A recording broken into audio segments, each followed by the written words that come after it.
नमस्कार। दूरदर्शन राजस्थान के विशेष कार्यक्रम जनादेश 2024 में आप सभी का स्वागत है।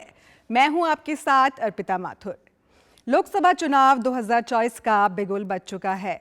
राजस्थान की अगर बात करें तो राजस्थान की 25 लोकसभा सीटों पर लगभग सभी प्रत्याशियों के नामों की घोषणा हो चुकी है और वहीं 19 अप्रैल और 26 अप्रैल को 2 चरणों में राजस्थान में मतदान होने हैं, जिसका नतीजा 4 जून को सभी के सामने होगा। ऐसे में राजस्थान के रण के सभी सियासी धुरंधरों की राजनीति, वहां की जनता के मुद्दे और समस्याओं का विश्लेषण लेकर आए हैं हम आपके लिए जनादेश 2024 में। जनादेश 2024 के आज के अंक में हम बात करेंगे राजस्थान की सबसे चर्चित सीट। जी हां, हम बात कर रहे हैं राजस्थान की बीकानेर सीट का। रेगिस्तान से घिरा बीकानेर भौगोलिक और आर्थिक रूप से काफी समृद्ध कहलाता है। अपनी संस्कृति और परंपरा को सहेजे हुए आधुनिकता के साथ सामंजस्य बनाया हुआ एक लोकसभा क्षेत्र है बीकानेर।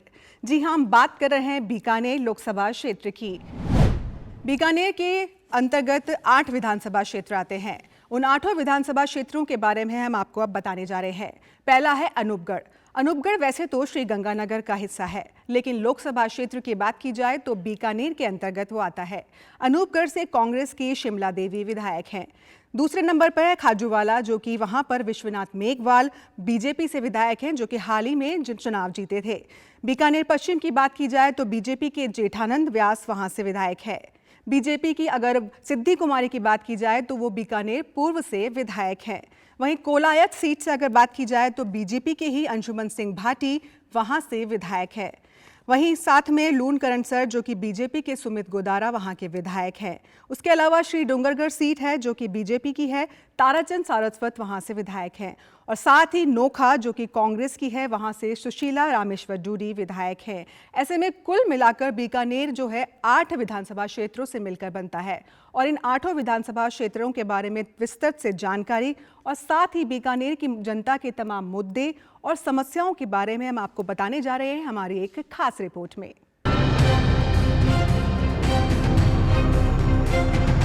स्थापत्य कला, संस्कृति, ऐतिहासिक धरोहर और अपनी खास मेहमान नवाजी के लिए दुनिया भर में प्रसिद्ध बीकानेर में इन दिनों चुनावी रंगत देखी जा रही है। यूं तो बीकानेर प्रसिद्ध लोक उत्सवों के लिए भी जाना जाता है, लेकिन इनमें यहाँ का ऊंट महोत्सव अंतर्राष्ट्रीय स्तर पर अपनी विशेष पहचान रखता है। रेत के धोरों पर होने वाले इस ऊंट उत्सव में न केवल राजस्थान बल्कि अन्य राज्यों के साथ ही विदेशी पर्यटक भी शामिल होते हैं। अब अगर बीकानेर लोकसभा सीट पर 19 अप्रैल को होने वाले चुनाव को लेकर यहाँ के राजनीतिक परिदृश्य पर नजर डालें तो यह सीट अनुसूचित जाति के लिए आरक्षित है। 1952 से अब तक हुए 17 लोकसभा चुनाव में भाजपा और कांग्रेस ने यहाँ 5-5 बार जीत दर्ज की है। वहीं इस सीट पर निर्दलियों का भी 5 बार कब्जा रहा है। अगर पिछले 3 लोकसभा चुनाव को देखें, बीजेपी के अर्जुन राम मेघवाल लगातार 3 बार यहां से सांसद रहे हैं। 2019 के लोकसभा चुनाव की बात करें तो अर्जुन राम मेघवाल ने कांग्रेस के मदन गोपाल मेघवाल को हराया था। इस बार भी भारतीय जनता पार्टी ने अर्जुन राम मेघवाल को 4थी बार टिकट दिया है। वहीं कांग्रेस ने इस बार गोविंद राम मेघवाल पर दांव खेला है। अर्जुन राम मेघवाल का कहना है कि उनकी प्राथमिकता बीकानेर को सिरेमिक हब बनाने की है। बीकानेर के लिए जो मुद्दे रहने वाले हैं उसमें जैसे सिरेमिक हब मुझे बनाना, सोलर हब तो बन गया, सिरेमिक हब बनाना था। गैस पाइपलाइन, उसके लिए मेजर एक सोर्स होना था। वो सिटी गैस डिस्ट्रीब्यूशन तो शुरू हो गया, कुछ कॉमर्शियल भी शुरू हुआ है। जैसे ही गैस पाइपलाइन आती है बीकानेर में तो बीकानेर सिरेमिक हब बनेगा। पोटास हमें मिल गया तो पोटास मिलते ही उसकी तकनीक के माध्यम से, सॉल्यूशन की तकनीक के माध्यम से उसका खनन जब हम करेंगे तो फर्टिलाइजर के कारखाने लगेंगे बीकानेर के डूंगरगढ़ और लूण करनसर के क्षेत्र में। ऐसे विकास के बहुत से मुद्दे होंगे। गोविंद राम पूर्ववर्ती कांग्रेस सरकार में कैबिनेट मंत्री रह चुके हैं। हाल ही में हुए विधानसभा चुनाव में गोविंद राम मेघवाल खाजूवाला से चुनाव लड़े थे, लेकिन उन्हें भाजपा के डॉक्टर विश्वनाथ मेघवाल से हार का सामना करना पड़ा। गोविंद राम ने कहा कि वे इस चुनाव में बीकानेर के विकास के लिए आए हैं। चाहे वो रेलवे का मामला हो, चाहे एयरपोर्ट का मामला हो, चाहे रेल चलाने का मामला हो, और भी जो केंद्र सरकार के अधीन आती है योजनाएं, उन सबको अब जैसे मैं जनता में जाऊंगा और जनता जो भी बात मुझे लिखवाएगी, उन मुद्दों को लेकर के जीतने के बाद तुरंत पार्लियामेंट में वो बात करने का काम करेंगे। इस चुनाव में 20,43,374 मतदाता अपने मताधिकार का प्रयोग करेंगे। इनमें 10,75,708 पुरुष, 9,67,634 महिला और 32 थर्ड जेंडर मतदाता शामिल हैं। इस सीट पर पिछले चुनावों में 59% मतदान हुआ था। बीकानेर जिला निर्वाचन अधिकारी ने बताया कि विभाग द्वारा मतदाताओं को जागरूक करने के लिए विशेष पहल के तहत इलेक्शन बुलेटिन शुरू किया गया है। हमने अपना इलेक्शन बुलेटिन शुरू कर दिया है, जिसमें मतदाता जागरूकता से संबंधित सभी गतिविधियां हम डेली प्रकाशित करते हैं। इसके अलावा जब हम अपना स्वीप प्लान बना रहे थे तो हमारे ध्यान में आया कि चूँकि बीकानेर खाने और खिलाने वालों का शहर है और यहाँ के व्यंजन भी बहुत प्रसिद्ध हैं, तो हमारा प्रयास रहेगा कि इन चीज़ों के माध्यम से हम अपने जो मतदाता हैं उन्हें और जागरूक कर सकें, उन्हें मतदान से और कनेक्टेड करा सकें। बीकानेर लोकसभा में अगर चुनावी मुद्दों पर नजर डालें तो यहाँ सबसे बड़ी समस्या रेलवे क्रॉसिंग की है। इससे यहाँ के स्थानीय निवासी सालों से परेशान हैं। इसके अलावा टूटी सड़कें और बीकानेर में हाईकोर्ट बेंच की मांग भी बड़ा चुनावी मुद्दा बना हुआ है। मेरा आने वाली सरकार से ये हाथ जोड़ के विनम्र निवेदन है कि हमारी भाषा को कम से कम एक स्थान, एक सम्मान मिलना चाहिए जो बाकी सभी स्थानीय भाषाओं को मिल चुकी है। आवारा पशु हैं, आए दिन उन पशुओं का एक्सीडेंट होता रहता है, रोड पे घूमते रहते हैं, और ट्रैफिक की समस्या है, रेल फाटक की जो काफ़ी टाइम से ये समस्या चली आ रही है लेकिन अभी तक उसका कोई समाधान नहीं निकला।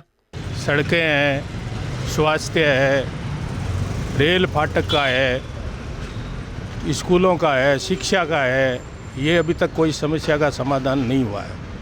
हमारे यहाँ सोलर भी बहुत अधिक है, लेकिन सबसे बड़ी समस्या यह है कि उनके द्वारा उत्पन्न की जाने वाली बिजली जो कि बाहर बेची जाती है, बल्कि हम ये चाहते हैं कि उसका एक बड़ा परसेंटेज बीकानेर में ही रहे। लोकसभा चुनाव का बिगुल बज चुका है। प्रचार प्रसार के साथ आम आवाम को मनाने रिझाने का सिलसिला भी शुरू हो चुका है। अब देखना यह है कि आने वाली सरकार जनता के इन मंसूबों पर कितना खरा उतरती है, ये तो आने वाला वक्त ही तय कर पाएगा। मोहम्मद रफीक पठान, दूरदर्शन समाचार, बीकानेर। अभी आपने देखा बीकानेर लोकसभा क्षेत्र से जुड़ी हमारी एक खास रिपोर्ट, और अब हम चर्चा करेंगे बीकानेर लोकसभा क्षेत्र की तमाम मुद्दों की, जनता की तमाम समस्याओं की और वहां के राजनीतिक इतिहास की। और इन सभी पर चर्चा करने के लिए हमारे साथ हमारे स्टूडियो में उपस्थित हैं हमारे आज के मेहमान। हम स्वागत करते हैं हमारे आज के मेहमानों का। सुनील चतुर्वेदी जी, जो कि एक वरिष्ठ पत्रकार हैं, आपका बहुत बहुत स्वागत है सर स्टूडियो में। और वहीं मुकेश मीणा, वो भी एक वरिष्ठ पत्रकार है। सर, आपका भी बहुत बहुत स्वागत है हमारे दूरदर्शन स्टूडियो में। तो मैं सवाल शुरू करती हूँ सुनील चतुर्वेदी जी से। सर, मेरा आपसे सवाल है, जिस तरीके से अभी राजनीति चल रही है और लोकसभा चुनाव नज़दीक है, ऐसे में राजस्थान की राजनीति के अगर इतिहास की बात करें तो बीकानेर क्षेत्र का इसकी क्या कुछ महत्वपूर्ण भूमिका रही है, इस पर आप क्या कुछ कहना चाहेंगे सर? अर्पिता, देखिए, राजस्थान की 25 लोकसभा सीटों पर चुनाव हो रहे हैं और राजस्थान हमेशा से देश की राष्ट्रीय राजनीति में बड़ा अहम रोल रखता है। जिस समय अपन बीकानेर लोकसभा क्षेत्र के बारे में चर्चा कर रहे हैं तो वहाँ अपन को ये याद रखना पड़ेगा कि बीकानेर में महाराजा करणी सिंह शुरुआत से ही 4 बार लगातार निर्दलीय के रूप में लोकसभा मेंबर रहे हैं, और दिग्गज जाट नेता बलराम जाखड़ जो लोकसभा में भी अध्यक्ष रह चुके हैं, ये इस तरह के नेता वहाँ की राजनीति में सक्रिय भूमिका निभा चुके हैं। तो ये मान के अपन को चलना पड़ेगा कि बीकानेर जो है वो लोकसभा सीट राजस्थान की लोकसभा सीटों में देश के लिए बहुत अहम रोल रखती है। बीकानेर मैं बीच में बोलूँगा कि बीकानेर एक ऐसी सीट है जहाँ से देश की राजनीति का एक अहम योगदान रहा है। अभी जो अर्जुन मेघवाल जी हैं, जो केंद्रीय मंत्री है, प्रधानमंत्री मोदी के करीबी हैं, विश्वस्त हैं, और वो कंटिन्यू सेकंड टाइम मंत्री हैं और अब की बार जब वो वापस 2024 में अब चुनाव हो रहे हैं, इसमें एक बार फिर उन पे बीजेपी ने दाव खेला है और कंटिन्यू वो जब पहला चुनाव 2009 में लड़े थे, उसके बाद से कंटिन्यू फिर 2014 में चुनाव हुआ, उसमें वापस रिपीट किया, 2019 में तीसरी बार उन्होंने हैट्रिक लगाई और अब की बार फिर चौथी बार फिर वापस चुनाव में है।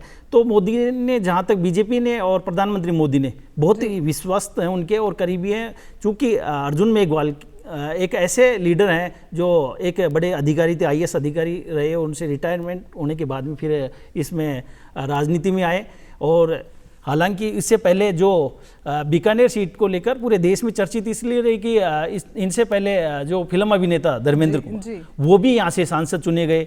बलराम जाखड़ जी, जैसे सुनील जी ने बताया, उनका इस सीट को लेकर बड़ा योगदान रहा। देश की राजनीति में वो लोकसभा अध्यक्ष भी रहे और मध्य प्रदेश के गवर्नर भी रहे। उससे पहले जब शुरुआती जब बात करते हैं तो महाराजा कर्णी सिंह जी ने इस सीट पर कंटिन्यू जीत दर्ज की। 1971 तक वो निर्दलीय सांसद चुने गए। और सेम जैसे विपक्ष में कांग्रेस ने अब की बार जो ये सीट है, इस पर गोविंद मेघवाल जो वहाँ के जो तेज तर्रार कांग्रेसी नेता है, पूर्व मंत्री हैं और खाजूवाला से वो आते हैं, उन पर दाव खेला है। और ऐसे में बीकानेर की जो राजनीति है, बीकानेर का जो इतिहास है, उसमें चाहे पॉलिटिकल इतिहास में चाहे बीजेपी का हो या कांग्रेस का, बड़ा योगदान रहता है। स्टेट गवर्नमेंट में भी बड़ी भूमिका है बीकानेर की। ऐसे में बीकानेर को नकारा नहीं जा सकता और बीकानेर की एक अहम योगदान इस राजनीति में रहेगा। जी बिल्कुल मुकेश जी, अभी आपने चर्चा करी धर्मेंद्र जो फिल्म अभिनेता रहे, वो भी सांसद रहे हैं, वहाँ से जाट नेता रहे हैं काफ़ी फेमस, और रामेश्वर डूडी जी की भी बात कर सकते हैं, बलराम झाकड़ की आपने बात करी। तो ये जाट बाहुल्य सीट पे जो उन्होंने चुनाव लड़ा था, उसके बाद इस परिसीमन हो गया, तो उसके परिप्रेक्ष्य में आप क्या कुछ कहना चाहेंगे? क्या कुछ बदलाव आपको नजर आया? क्या जाट नाराज हुए हैं? क्या कुछ कहना चाहेंगे? चूंकि लोकसभा सीट है, 2009 से पहले जब ये सामान्य सीट हुआ करती थी, उससे उस टाइम में रामेश्वर डूडी जी यहाँ से MP बने, बलराम जाखड़ जी MP बने, धर्मेंद्र कुमार को बीजेपी वहाँ से लेके आई और प्रयोग किया और वो MP चुने गए।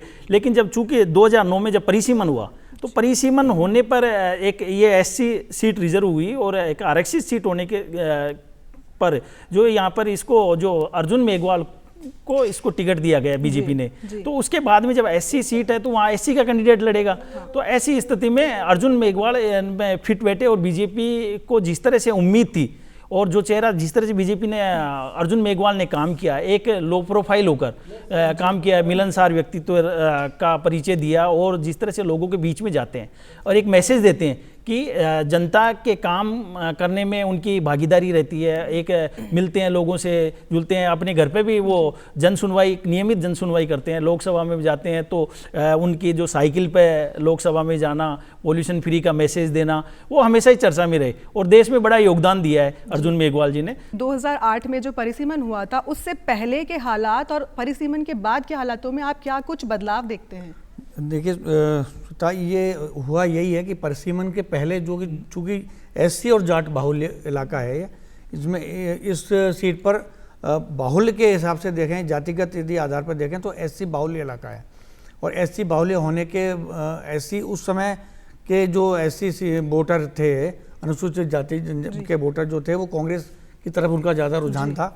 और जहाँ तक जाटों का सवाल है, क्योंकि जाटों का दबदबा हमेशा उसी पर रहा है, तो जाटों का झुकाव भी उस समय से लगातार कांग्रेस के रहा। और यही कारण है कि लगातार शुरुआत परिसीमन से पहले लगातार वहाँ पे कांग्रेस की जीत दर्ज होती रही थी। बीच में एक बार जनता पार्टी ने जरूर वहाँ पे जीत दर्ज की थी, 3 साल में महज उनका कार्यकाल रहा था और उसके बाद में वापस वहाँ पे कांग्रेस जीती। परिसीमन के बाद से लगातार जो वर्तमान में लोकसभा सांसद हैं, वो इस सीट पर भारतीय जनता पार्टी को जीत दर्ज कराते आए हैं। चूँकि आज भी वही स्थिति है कि जब चौथी बार भारतीय जनता पार्टी ने अर्जुन राम मेघवाल को वहाँ से उम्मीदवार बनाया है, तो आम जनता का जो इनके प्रति नज़रिया है वो ये है कि केंद्र सरकार में जब ये 3 बार लोकसभा के मेंबर रहे तो 2 बार ये कैबिनेट राज्य मंत्री रहे और राज्य मंत्री में भी बहुत अच्छी पोजीशन इनकी वहाँ पे केंद्र सरकार में भूमिका के तौर पर रही। अब चूँकि चौथा चुनाव इनका लगातार वहाँ पे है, तो आम लोगों का ये है कि इनको अब और ज़्यादा प्रमोशन मिलेगा केंद्र सरकार में, तो बीकानेर की जनता को उस चीज़ का और ज़्यादा लाभ मिले, इसलिए लोगों का झुकाव जो है वो ये माना जा रहा है कि अर्जुन राम मेघवाल के प्रति ज़्यादा है। जी बिल्कुल सुनील जी, जिस तरीके से आपने कहा कि लोगों का जो झुकाव है, बीकानेर की जनता का झुकाव है अर्जुन राम मेघवाल की तरफ ज़्यादा है, लेकिन जब अर्जुन राम मेघवाल लगातार 3 बार सांसद रहे हैं और चौथी बार फिर से वो चुनाव लड़ रहे हैं, तो ऐसे में जनता की जो समस्याएं हैं वो जस की तस बनी हुई है, जैसे कि हमने रिपोर्ट में भी देखा था, तो उसको लेकर आप क्या कहेंगे? अभी जनता की समस्याओं का लेकर सवाल जो है वो आपका बहुत महत्वपूर्ण सवाल है, क्योंकि ये बीकानेर की जनता जानती है कि 3 बार लोकसभा सदस्य रहने के बावजूद बीकानेर में जो विकास कार्य होने चाहिए थे, जो आमजन की समस्याएं थीं, बेरोजगारी से लेकर महंगाई से लेकर या और जो दूसरी समस्याएं थीं, उन समस्याओं का समाधान उनको नहीं मिला। यही सवाल उठता है इंफ्रास्ट्रक्चर डेवलपमेंट का। तो इंफ्रास्ट्रक्चर डेवलपमेंट भी बीकानेर में कोई बहुत ज़्यादा ऐसा नहीं हुआ जो देखने लायक हो या उससे युवाओं की या वहाँ के मतदाताओं की मानसिकता पे कोई उसका असर डाल सकते हैं। जैसे रेलवे की बड़ी समस्या है, रेलवे क्रॉसिंग की, और वहाँ पे सिंचाई, क्योंकि रेगिस्तान मरुस्थल ज़्यादा क्षेत्र है, तो वहाँ पे जो पानी, सिंचाई और पानी की बड़ी समस्या है। लेकिन जब देश में मोदी लहर चल रही है तो मोदी लहर का उनको फ़ायदा मिला, और उसके बाद भी जब ये जो समस्याएं हैं वो सेकेंडरी आ जाता है, उनकी समस्याएं गौण कम हो जाती है। और बाकी जब बीजेपी का जो कैंपेनिंग स्ट्रेटजी है, उनकी स्ट्रेटजी इस तरह से है कि आप जब वोट दे रहे हो तो प्रधानमंत्री मोदी को वोट दे रहे हो, और जिस तरह से उनकी स्ट्रेटजी है, राम मंदिर का जैसे निर्माण किया, अब राम मंदिर की जो लहर है उस पर सवार होके बीजेपी अपना नैया को पार लगाने में जुटी हुई है। हाँ मुकेश जी, मैं इसी बात पे आ रहा था। मेरा मानना ये था कि स्थानीय मुद्दे गौण हैं इस चुनाव में, स्थानीय मुद्दे गौण हैं। जब लोग बाग विकास कार्यों की बात करते हैं, रोजगार की बात करते हैं, तो वहाँ जब तक इंडस्ट्री डेवलप नहीं होगी, जैसा कि आपने बहुत बड़ा मुद्दा बताया रेलवे का, बीकानेर शहर को रेलवे लाइन बीच में से काटती है, और जब बीच में से काटती है तो जो वहाँ के रेलवे फाटक हैं वो लगातार बंद रहने के कारण आम जन को ट्रैफिक की समस्या का बहुत सामना करना पड़ता है। ये मुद्दा आज से 50-60 साल पहले से चला आ रहा है, ऐसे ही और चला आ रहा है, सेम उसमें कोई परिवर्तन नहीं। रेलवे ट्रैक वाला जो मुद्दा है इसको हर बार चुनाव में उठाया जाता है, लेकिन इसका धरातल पर क्या कुछ काम हुआ है, इसके बारे में मुझे बताइए। हाँ, रेलवे को लेकर के बीकानेर में धरातल पर अभी तक देखने लायक कोई काम नहीं हुआ है। पब्लिक की समस्या के समाधान के हिसाब से कोई काम नहीं हुआ है। जो फाटक पहले से आ रहे हैं, ना तो अंडरब्रिज बने हैं, ना ही ओवरब्रिज बन पाए हैं, जिसकी वजह से जनता की जो यातायात से संबंधित समस्या है, जो जाम में फंसे रहने की समस्या है, समय पर कार्यालय नहीं पहुंचे या घर नहीं पहुंचने की समस्या है, वो जस की तस बनी हुई है। तो ऐसे में जनता को चाहिए। लेकिन अब की बार दोनों ही पार्टियां, सुनील जी मैं बीच में बोलूँगा, दोनों ही पार्टियां अपना जो वादा कर रही है कि हम अगर सत्ता में आते हैं, हम अगर यहाँ से चुनाव जीतते हैं तो हम ज़रूर ये समस्या का समाधान करेंगे। पिछले दिनों अर्जुन मेघवाल जी ने ज्ञापन भी रेलवे मंत्रालय को और अन्य विभागों को ज्ञापन भी दिया था, मेमोरेंडम भी सौंपा था, ताकि वहाँ की समस्याओं का निराकरण किया जाए। और चूंकि सबसे बड़ा तो ये है कि जब अर्जुन मेघवाल का क्या विकल्प हो सकता है, तो कांग्रेस उस विकल्प को तोड़ने के लिए गोविंद मेघवाल को मैदान में लाई। चूँकि कांग्रेस वहाँ पर हर साल हर बार हर चुनाव में नया प्रयोग करती है और नया कैंडिडेट लेके आती है। जैसे पिछली बार जो मदन गोपाल थे, उन जो आईपीएस अधिकारी रहे थे वो चुनाव में थे, उससे पहले शंकर पन्नू ने चुनाव लड़ा, और हर बार अलग अलग कैंडिडेट आए, तो लेकिन वो जीत दर्ज नहीं की। ऐसे में कांग्रेस ने, जब कांग्रेस का जो कैंडिडेट है गोविंद मेघवाल जी, ये बड़े मजबूत हैं, बेबाक इनकी शैली है बोलने की, कई बार इनके बेबाक अंदाज से पार्टी और इनको भी कई बार विवादों में भी रहेगी। माफ़ कीजिएगा मुकेश जी, मतलब मैं आपको इंटरप्ट कर रही हूँ। जिस तरीके से आपने बोला कांग्रेस हर बार चुनाव में अपना नया दाव खेलती है, नया नाम घोषित करती है, और इस बार गोविंद राम मेघवाल का नाम सामने आ रहा है, तो क्या आपको लगता है गोविंद राम मेघवाल इस बार दाव जीत जाएंगे? देखो बड़ा रोचक मुकाबला होगा। ऐसे ये नहीं कह सकते कि जिस तरह से बीजेपी ने जो कहा कि मिशन 25 का नारा दिया राजस्थान में, और उसी हिसाब से कैंपेनिंग कर रही है, लेकिन कांग्रेस ने भी बड़ा सोच समझकर एक निर्णय किया और गोविंद राम मेघवाल को दिया। चूंकि मेघवाल कम्युनिटी की वोट है, वो डिवाइड होंगे, जाट वोट है, तो जाट वोट है, तो जाट वोटों को जो कांग्रेस में गोविंद सिंह डोटासरा है, वो जाट अध्यक्ष होने के नाते एक पोलराइज करने की कोशिश में जुटे हुए हैं कि जाट वोट कांग्रेस की तरफ डाइवर्ट हो।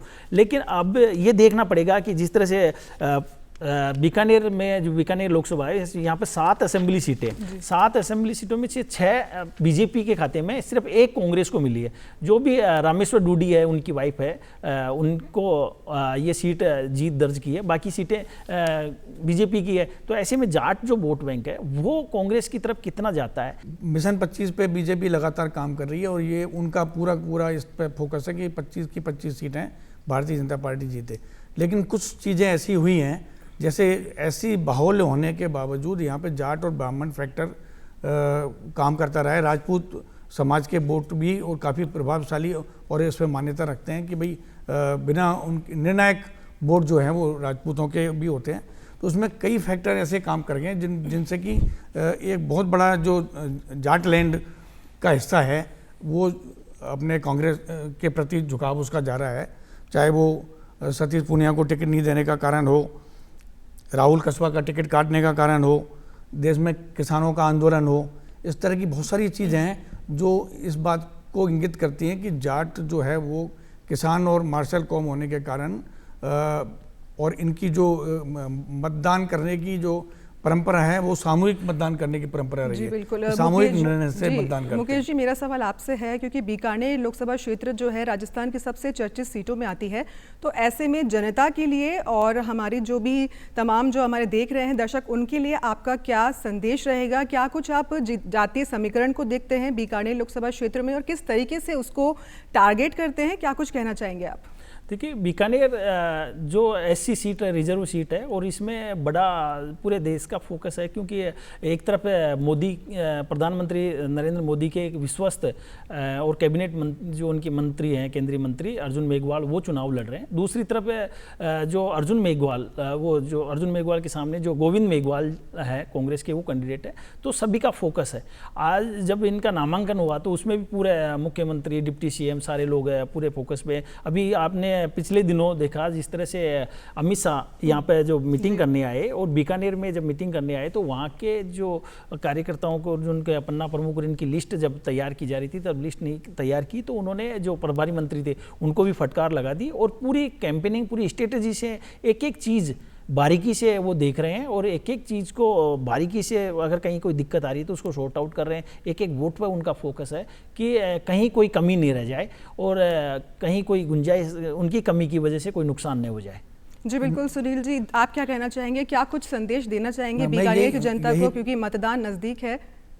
मैं यही कह रहा हूँ कि आज का जो नामांकन था अर्जुन राम मेघवाल जी का, उसमें केंद्रीय मंत्री गजेंद्र सिंह शेखावत ने प्रमुख भूमिका निभाई थी, और स्थानीय जनप्रतिनिधियों को, चाहे वो एमएलए हों, चाहे महापौर हों, चाहे विधायक हों, सबको लेकर के मतलब वो वहाँ पर पहुँचे और उन्होंने उनका नामांकन बखूबी न केवल नामांकन दर्ज कराया, बल्कि एक जनता को ये संदेश दिया कि जिस तरह का माहौल यहाँ बन रहा है, तो वो जनता के सामने ये मैसेज जाए कि बीजेपी का जो कैंडिडेट है वो बहुत भारी पड़ रहा है उनका है। मतलब ये कह सकते हैं कि वही समीकरण फिर से बनते नजर आ रहे हैं? हाँ, समीकरण कमोबेश वही बन रहे हैं, लेकिन उसमें जो नेगेटिव चीज़ है, देखिए राजनीतिक दलों को पॉजिटिव चीज़ों के साथ साथ उन नेगेटिव चीज़ों को भी देखना होता है कि कहाँ वो कमज़ोर हैं। तो जो मैंने एक फैक्टर बताया कि भाई जाट फैक्टर जो है कि जाट नाराज़ क्यों हैं, जाटों से नाराज़गी को किस तरह से वो दूर करेंगे, इनके डैमेज कंट्रोल किस तरह से करेंगे। दूसरा ये है कि राजपूत में चाहे भले इन्होंने देवी सिंह भाटी जी के पोते को इन्होंने टिकट मांगेगा दिया, लेकिन क्या उस टिकट के देने से राजपूत जो मतदाता हैं वो इनके पक्ष में आ गए, या अभी भी उनके अंदर कुछ इस तरह की चीज़ है कि जो वो बीजेपी से पूरे मन से नहीं जुड़ पा रहे हैं। तो मेरा कहने का मतलब है बीजेपी चाहे मजबूत हो, लेकिन उसको नेगेटिव फैक्टर्स पे पूरा फोकस करना पड़ेगा, तभी वो मिशन 25 पर जाकर अपना सफल हो पाएंगे। नहीं, राजपूत वोट तो पूरा बीजेपी का कोर वोट बैंक है, इस पर कहीं कोई अतिशयोक्ति गुंजाइश नहीं है कि राजपूत वोट बैंक छिटकेगा। और जो देवी सिंह भाटी बड़ा नाम है, उनके पौत्र जो अभी विधायक हैं अंशुमन भाटी, वो बने हैं, और राज परिवार की बड़ी भूमिका रहती है बीकानेर की राजनीति में। जो कन्नी सिंह जी जो पहले सांसद रहे 5 बार, उनकी जो सिद्धि कुमारी पोत्री है और वो अभी एमएलए है। तो सारे जो एमएलएज हैं, जो बीकानेर जो लोकसभा में जितनी सभी विधानसभा क्षेत्रों के जो एमएलएज हैं, वो पूरी दमखम से लगे हुए हैं और उनकी कोशिश ये है कि वो कहीं कोई उनकी कमी नहीं है, क्योंकि उनका रिपोर्ट कार्ड भी तैयार हो रहा है। वो भी चाहेंगे कि कहीं उनकी दिक्कत नहीं आए। और जिस तरह से आप कह रहे हैं कि जाट वोट बैंक पोलराइज हो रहा है, हाँ ये है, उनकी कांग्रेस की कोशिश है कि उस जाट वोट बैंक को उधर शिफ्ट किया जाए। जैसे राहुल कसवा का टिकट तो चुरू से काटा था, तो जो वो कांग्रेस में शामिल हुए और लड़ रहे, और इधर आरएलपी से नागौर में गठबंधन किया हनुमान बेनीवाल से, तो उस को भुनाने के लिए कांग्रेस की कोशिश है। इसमें कोई अतिशयोक्ति नहीं है, लेकिन बीजेपी भी कहीं कोई कमी नहीं छोड़ना चाहती। हालांकि हो सकता है कि जब जिस तरह से मार्जिन जो पिछली बार जो चुनाव में 2.5 लाख से ऊपर का मार्जिन, उससे पहले 3 लाख से ज्यादा का मार्जिन था, वोट परसेंट बढ़ा था इनका, लेकिन मार्जिन कम हो सकता है। नोखा सीट है जिस पर थोड़ा सा संशय भी बना हुआ है, क्योंकि वो रामेश्वर डूडी की सीट है और वो बीमार चल रहे हैं और उनकी वाइफ, उनकी बीवी सुशीला रामेश्वर डूडी उस पर चुनाव लड़ रही है। तो इस पर क्या कुछ बदलाव? उनकी जो सुशीला डूडी है वो अभी एमएलए, वर्तमान में एमएलए हुई है। और जब रामेश्वर डूडी बीमार हुए, हॉस्पिटल में जब एडमिट थे और उनको टिकट दिया गया और एक सहानुभूति की लहर हुई, और यही कारण था कि जो जाट बैंक वोट बैंक था वो एक तरफ पोलराइज हुआ और उनको पूरे जो 7 सीटें थी उनमें 1 सीट कांग्रेस को इस खाते में गई। तो कुल मिलाकर बीकानेर लोकसभा क्षेत्र का राजनीतिक समीकरण आपके हिसाब से क्या कुछ कह रहा है, सुनील जी? देखिए, इन ऑल यदि अपन देखें पूरा समीकरण, तो ये बात सही है कि तमाम समीकरणों के बावजूद वहाँ पर अभी भी ये कहा जा सकता है, या आम जन का ये मानना है कि बीजेपी का पलड़ा भारी है और ज़्यादातर मतदाताओं का रुझान भारतीय जनता पार्टी की तरफ देखने को मिलता है। लेकिन मैं इससे भी कहीं पीछे नहीं हटूंगा कि जिस तरह से मुकेश जी ने बताया कि रोचक मुकाबला होगा, तो रोचक मुकाबला होगा तो निश्चित रूप से हार जीत के अंतर में भी कमी आएगी, और जब हार जीत के अंतर में कमी आएगी तो एंटी इनकम्बेंसी जो होती है कि लगातार चौथी बार जब चुनाव लड़ रहे हैं केंद्रीय मंत्री, तो इनको बहुत ज़्यादा इस बात पर फोकस करना पड़ेगा कि एंटी इनकम्बेंसी का ज़्यादा फर्क ना हो। जो जिन जातियों के मतदाता पार्टी से खिसक रहे हैं या खिसकने के प्रयास में या किसी वजह से नाराज चल रहे हैं, उनको ये किस तरह से मना पाए, तब जाकर के वो इस पे अपनी पूरी तरह से जीत सुनिश्चित कर जी पाएंगे। बिल्कुल, यही सवाल मेरा मुकेश जी से भी है कि आप संक्षिप्त में इसको किस तरीके से करेंगे, क्योंकि बीकानेर लोकसभा क्षेत्र सबसे चर्चित है। तो आप जातीय समीकरण के तौर पे, राजनीतिक तौर पे और जनता के मुद्दों को लेकर किस तरीके से इसको देखते हैं? देखिए, जो एससी रिजर्व सीट है, मैक्सिमम अधिकांश वोट जो अनुसूचित जाति के यहाँ पे वोटर है, वो वोटर्स जो मेघवाल जो कम्युनिटी है वो दोनों तरफ डिवाइड है। लेकिन और उसके अलावा करीब 1.5 लाख करीब वोट मुस्लिम वोट बैंक है, जाट वोट बैंक काफ़ी वोट है, और कुछ राजपूत वोट बैंक भी वहाँ पे प्रभाव रखते हैं। ऐसी स्थिति में लेकिन जब मोदी लहर चल रही हो और जब राम मंदिर की बात की जाए, राम मंदिर के नाम पर उस राम की नैया में अगर सवार होके चले, तो वो जो जातीय समीकरण और जो नाराजगी वो कोई मायने नहीं रखती, ज़्यादा मायने नहीं रखती। तो जब ये कहते हैं कि एक बार फिर से मोदी सरकार का नारा दे रही है, तो वो बड़ा एक लोगों के जहन में ये है कि भाई सरकार, अर्जुन मेघवाल चुनाव लड़ रहे हैं, लेकिन एक प्रधानमंत्री नरेंद्र मोदी का चेहरा सामने उनके। कांग्रेस के सामने ये दिक्कत है कि कांग्रेस में जो कैंडिडेट है वो कैंडिडेट चुनाव लड़ रहे हैं, और इधर मोदी का चेहरा सामने है, वो चुनाव लड़ रहे हैं और उनका कैंडिडेट चुनाव लड़ रहे हैं। तो ऐसी स्थिति में बड़ा रोचक मुकाबला जरूर होगा, लेकिन संभावना जिस तरह से लगती है, जिस तरह से कयास लगाए जाते हैं, तो कि अर्जुन मेघवाल मजबूत दिखाई दे। तो हमारे साथ हमारे आज के मेहमान थे सुनील चतुर्वेदी और मुकेश मीणा। आप दोनों का इस चर्चा में भाग लेने के लिए बहुत बहुत धन्यवाद, और हमारे साथ आपके विचार साझा करने के लिए आपका बहुत बहुत शुक्रिया सर। और साथ ही मैं जनता से अपील करना चाहूँगी कि राजस्थान में पहले चरण के मतदान 19 अप्रैल को होने हैं, और साथ ही दूसरे चरण के मतदान 26 अप्रैल को होने हैं। अपने मताधिकार का प्रयोग अवश्य करें, और साथ ही देखते रहिए जनादेश 2024। नमस्कार।